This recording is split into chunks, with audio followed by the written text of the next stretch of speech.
I think the program has exceeded my expectations, and I had high expectations. I was a high school history and civics teacher for 27 years. We're going to do about a 35-minute lesson on the history of voting rights. For 10 years, I was a member of the Rhode Island House of Representatives. We need informed citizens and we need active citizens. And as Secretary of State, one of our greatest priorities was to enhance the civic education program, and the flagship of that is this Rhode Island Civic Leadership Program.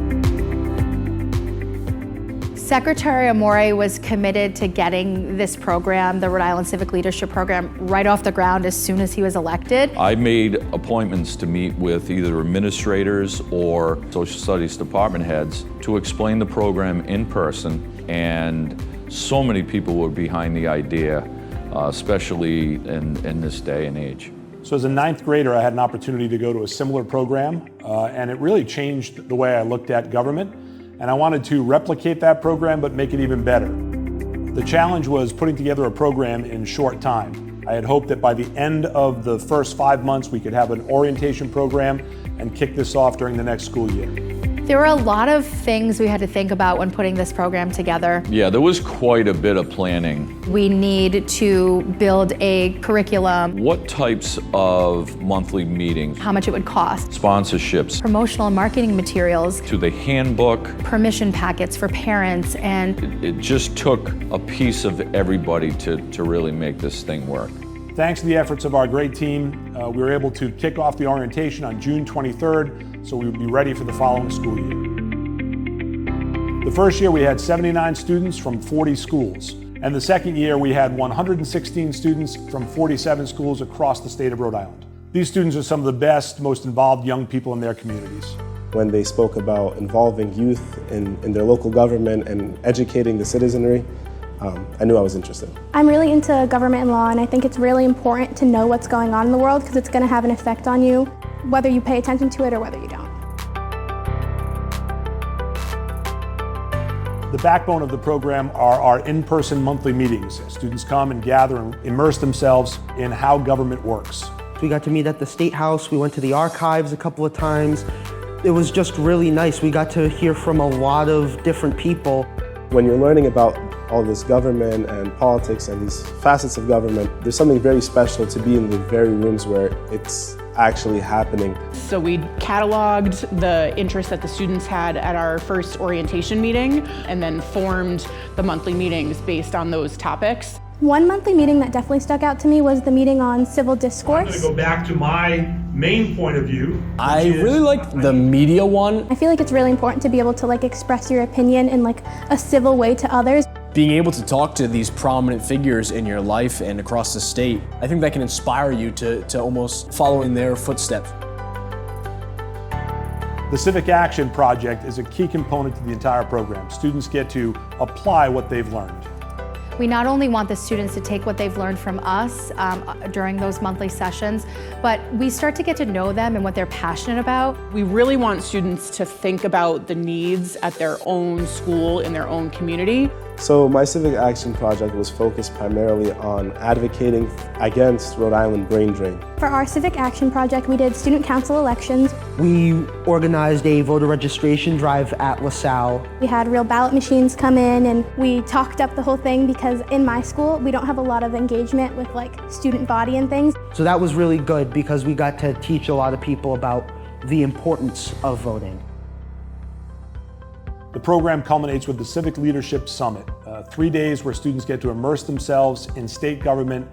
It is the 3 branches of government in 3 days. We start every day with a teacher-developed lesson because civic and social studies curriculum focuses very heavily on the federal government, but a lot of students don't have the knowledge about their state government and how that works. I first heard about the program when I got an email from Rob, and I was immediately hooked on this promise of introducing more students to civics in an interactive way, because I think so often government is something that we learn about and we don't do.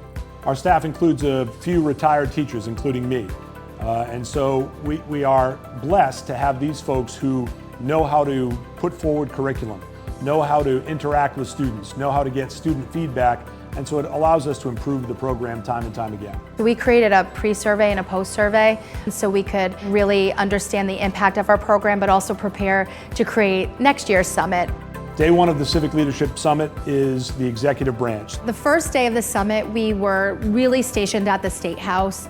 The students were able to meet our general officers. The Attorney General really sat down with us and he really took all of our questions and just had fun with it. You could really see how they felt about their job, and that made it interesting, especially for someone that might want to look into that in the future. I mean, how often is it that you can personally question the governor on pressing issues? Then how do you determine how you roll out that communication? We actually allowed the students to ask any question they wanted, but what we found is there was never enough time for the students to ask the questions that they had. They just have a real interest and desire to learn more. Day two is Judiciary Day. Our students get the opportunity to spend time in the district court seeing arraignments, and then they get to spend time in the Supreme Court. They have an intimate conversation with the justices, and then they have dinner with members of the Rhode Island Judiciary. The Rhode Island Judiciary seemed to be forming a consciousness rooted in civic engagement.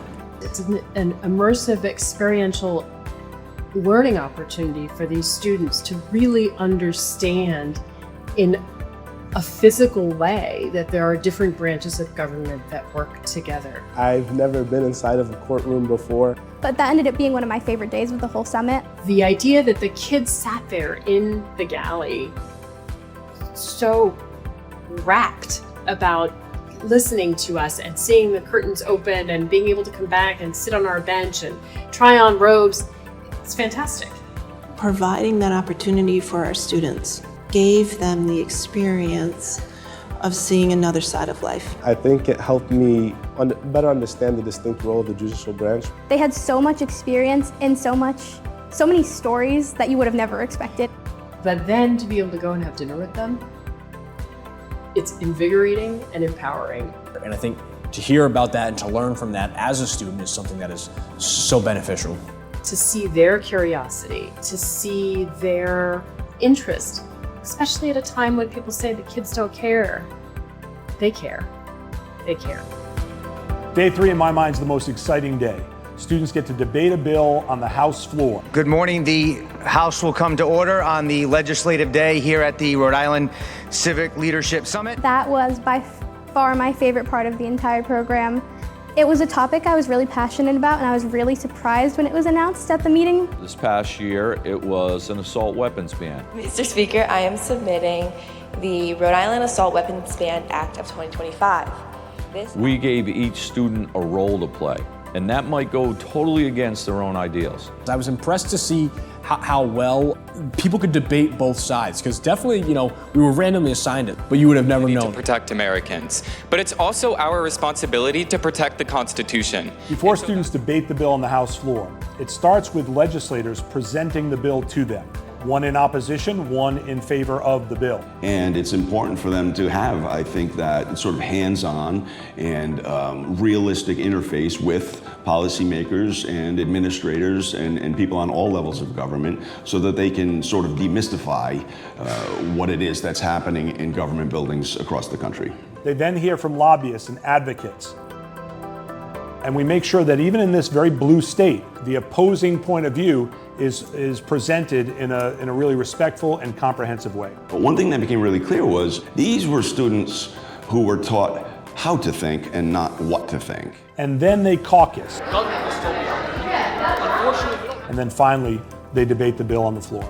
I'll tell you what, that first year, I got a little emotional watching them and how articulate and how prepared they were. Meaning it is more likely than not that if you have a firearm in your home, you will be involved in a homicide than your neighbor who does not have a firearm. In McDonald v. Chicago and DC v. Heller, it is upheld that we have the right to bear arms. We actually have restricted amendment rights before, as she has said. This bill would create less of a space and an opportunity for people to gain that education. Their definition is a military-grade weapon. Assault weapons are made for offensive purposes, many of which are used for recreational purposes, and actually a lot of the